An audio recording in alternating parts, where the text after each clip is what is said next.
Welcome my dear friend. अभी आप देख रहे हैं mathematics channel Rajendra concept of mathematics, जहाँ मिलते हैं आपको हायर मैथमेटिक्स रिलेटेड अनेक टाइप का वीडियो। और अभी हम डिस्कस करने वाले हैं higher order differential equation with constant coefficient का क्वेश्चन, जो आपके इंजीनियरिंग मैथमेटिक्स के साथ साथ BSc, MSc, NET, GATE, IIT JAM, इस तरह के अनेक कंपटीशन में क्वेश्चन आते हैं।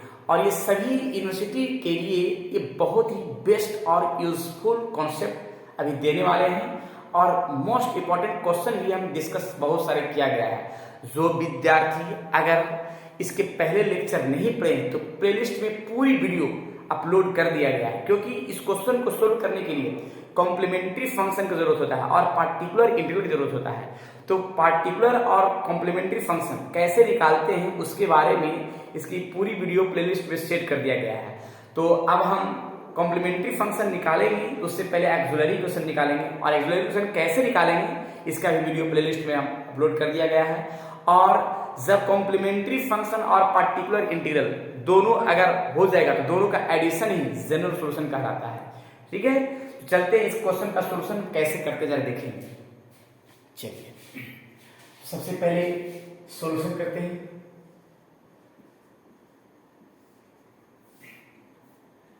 गिवन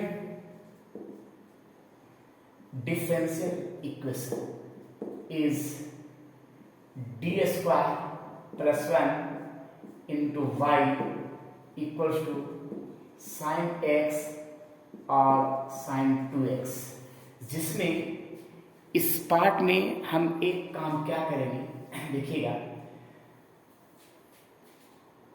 इस पार्ट में एक काम क्या है कि पहले इसका standard form f D into y equal to Q x, ये स्टैंडर्ड फॉर्म है इस क्वेश्चन के लिए। अब इस स्टैंडर्ड फॉर्म में हम एक चीज चाहते हैं कि एफ डी का जो फॉर्म है वो फ्रेश दिखे, जो डी स्क्वायर प्लस 1 है।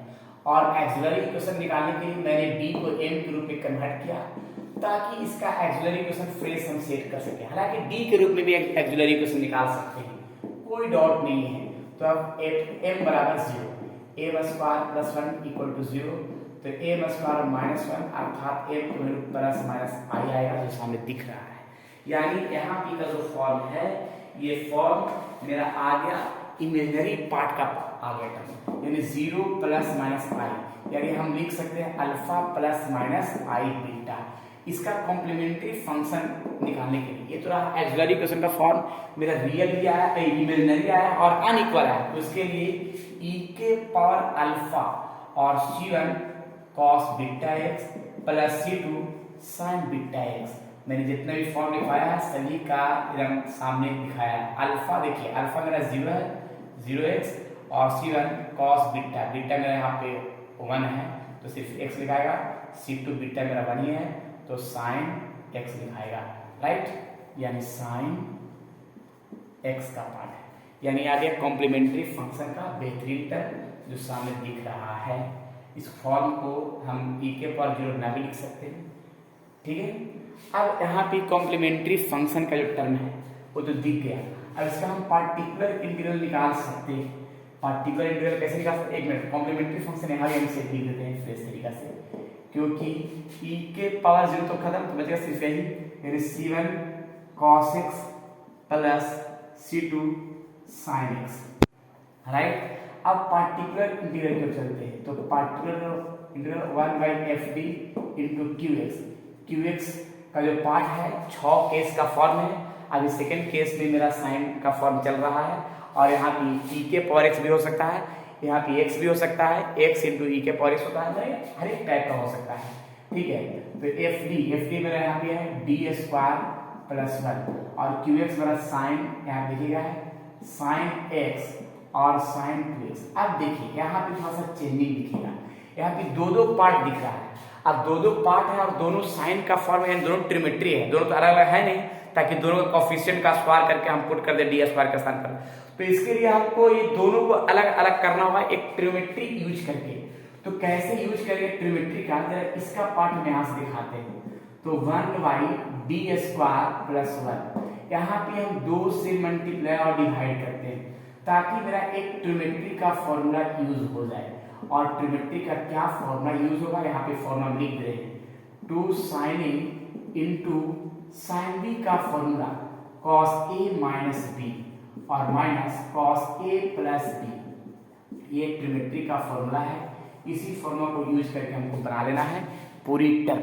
ठीक है, तो देखिए यहाँ पे 1/d² प्लस 1 है और 1/2 है, और यहाँ पे 2 sin इंटू साइन बी का formula cos A plus A minus B यानी x minus 2x minus cos x plus 2x, right. देखिए ये मेरे सामने जो लिखा है इस फॉर्म का फॉर्मूला जो अगर कट रहा है तो फॉर्मूला को हम साइड में करके दिखा देते हैं ताकि दिक्कत ना रह सके। ठीक है, देख लीजिए ये फॉर्मूला है, इसी फॉर्मूला को कैमरा को साइड करके दिखा दिया। अब देखिए लाइन पर आ जाइए जो सामने है। ठीक है, अब यहाँ पे जो है 2 sin टू साइन बी का फॉर्मूला मैंने सेट कर दिया। ठीक है, cos A माइनस बी और minus cos A plus B plus. अब यहाँ पे एक चीज है, यहाँ पे देखिए ये 2 को थोड़ा सा बाहर हम कर देते हैं तो ज्यादा भी है, 1/d² प्लस 1 और यहाँ पे cos माइनस x, लेकिन cos में माइनस प्लस हो जाता है। ठीक है, और यहाँ पे cos 3x का टर्म है और यहाँ 1/2